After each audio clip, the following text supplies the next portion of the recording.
আসসালামু আলাইকুম রহমতুল্লাহ বারাকাত। প্রিয় ফেসবুক বন্ধুরা, সবাই কেমন আছেন? প্রিয় বন্ধুরা, এই দুনিয়াটা হচ্ছে ক্ষণস্থায়ী, আখেরাত হচ্ছে চিরস্থায়ী।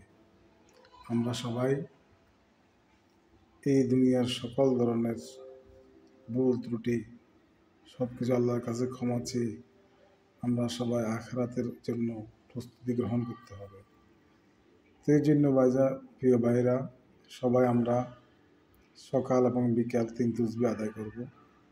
3 তাসবিহ এর পাশাপাশি ফজরের নামাজ পড়ি সূরা ইয়াসিন এবং সূরা আর রহমান, আর কুল হুয়াল্লাহ 3 বার, কুল আউযু বিল ফালাক, কুল আউযু বিন নাস 3 বার পড়বেন। এরপরে মাগরিবের পরে সূরা ওয়াকিয়া পড়বেন। এশার পরে সূরা মুলুকের আমল করবেন। আর সবসময় জিকিরে ফিকিরে থাকবেন।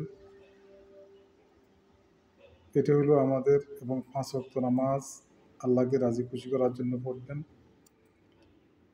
বেদাত এবং মুনাফিকি থেকে নিজেকে হেফাজতে রাখবেন, এবং কি গীবত ফিতনা থেকে হেফাজতে রাখবেন,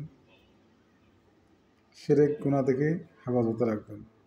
ওকে প্রিয় বন্ধুরা, তাহলে ইনশাল্লাহ আমাদের দুনিয়াও সুন্দর হবে, আখিরাতও সুন্দর হবে। সালাম আলাইকুম।